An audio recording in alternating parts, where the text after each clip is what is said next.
कहते हैं अगर माँ सा कोई प्यार करता है तो उसे मामा कहते हैं। इसीलिए तो मामा में 2 बार माँ आता है।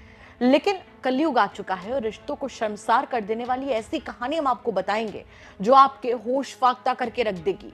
यहाँ एक मामा अपनी भांजी के इश्क में ऐसा पागल हुआ कि उसने जो कांड किया उससे पूरा गांव इस वक्त हैरान है और लोग अपनी बेटियों को घरों में दबा रहे हैं कि कहीं कोई मामा सामने ना आ जाए। नमस्कार, स्वागत है आपका यूपी तक में। मैं हूं आपके साथ गुरांशी श्रीवास्तव। आप देख रहे हैं हमारा खास कार्यक्रम the big crime story. The big crime story में कहानियां आज उत्तर प्रदेश के भदोई की, जहां का एक छोटा सा गांव और आई। एक दिन की बात है जब एक लड़की अपने कमरे में चुपचाप से सो रही थी। उसकी गलती बस इतनी थी कि उसने खिड़की का दरवाजा खुला रखा था, क्योंकि वो नहीं जानती थी कि इस खिड़की से कोई दरिंदा उसके साथ कुछ ऐसा करने वाला है जो उसे ताउम्र का एक ऐसा घाव दे सकता था जो उसकी जिंदगी बर्बाद कर देता। बताया जा रहा है कि मुकेश नाम का एक शख्स जो कि लड़की का मामा लगता था, उसे अपनी भांजी से बेइंतहा मोहब्बत थी। एक ऐसा मामा जो पहले से शादीशुदा था, एक ऐसा मामा जिसका पहले से एक बेटा भी है, लेकिन वो भांजी के इश्क में अपनी सारी हदों को भूल चुका था। ऐसे में लड़की की इसी दौरान शादी तय होती है। अब एक तरफा प्यार में पागल आशिक समझ नहीं पाता कि उसकी भांजी किसी और की कैसे हो सकती है। वो कहते हैं ना, जहां पे सनकियों के डायलॉग्स हमने सुने होते हैं कि तू मेरी नहीं हो सकती तो किसी और की भी नहीं होने दूंगा। यही मुकेश ने भी सोचा और मुकेश ने चुपचाप से उसी कमरे की खिड़की से एसिड फेंका। जरा सोचकर देखिए कि हमारा जरा सा हाथ जल जाए तो हमें कितनी तकलीफ होती है। और एक एसिड की बोतल उसने अपनी ही भांजी पर फेंक दी, जिसे वो बहुत ज्यादा प्यार करने का दावा करता था। गनीमत तो ये रही कि वो लड़की बहुत ज्यादा घायल नहीं हुई। हालांकि अब जाहिर सी बात है कि जलन मची तो उसने शोर मचाया। जब वो चिल्लाई तो घर वाले आए, उसे अस्पताल लेके गए और जब इलाज के बाद लड़की वापस आई तो उसके बाद उसके ससुराल वाले आए। और इन सब के बाद में भी लड़की ने अपनी जिंदगी को आगे बढ़ाने का फैसला किया। उस लड़की ने फैसला किया कि वो जहां पर शादी कर रही थी वहीं पर शादी करेगी और बेहद खुशी से अपना जीवन जिएगी।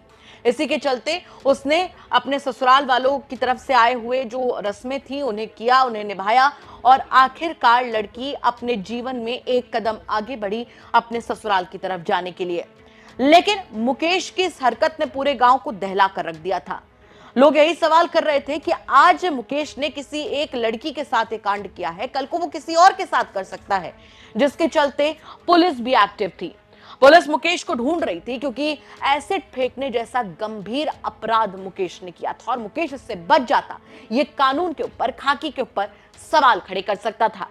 ऐसे में पुलिस लगातार मुकेश को ढूंढ रही थी।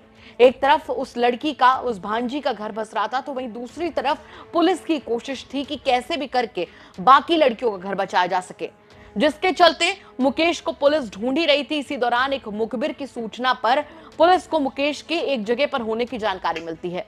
पुलिस वहां पर पहुंचती है और उसके बाद में बताया जा रहा है कि पुलिस के ऊपर मुकेश फायरिंग कर देता है, जिसके चलते पुलिस उसका हाफ एनकाउंटर करती है और उसे गिरफ्तार कर लेती है। मुकेश इस वक्त सलाखों के पीछे है, वहीं उसकी भांजी अपनी जिंदगी में आगे बढ़ रही है।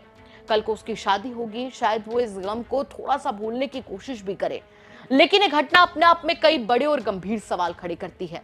सबसे बड़ा सवाल तो यहां पर यही खड़ा होता है कि आखिर कब तक एक तरफा प्यार में दिलजले आशिक ऐसे ही लड़कियों की जिंदगी बर्बाद करने की फिराक में रहेंगे। और उससे बड़ा सवाल यहां पर यह खड़ा होता है कि कब तक एसिड लड़कियों की जिंदगी का सबसे बड़ा दुश्मन बनता रहेगा। इन तमाम सवालों के साथ आपको छोड़कर जा रहे हैं। साथ ही आपसे भी कहना चाहेंगे कि अगर आपके आसपास के इलाके में कोई ऐसी बड़ी घटना होती है जो कि क्राइम की एक बड़ी खबर बन सकती है तो हमें कमेंट करके जरूर बताइएगा। हम उसकी तह तक जाएंगे, उसके बाद में उसे खबर के तौर पर आप तक जरूर पहुंचाएंगे। नमस्कार।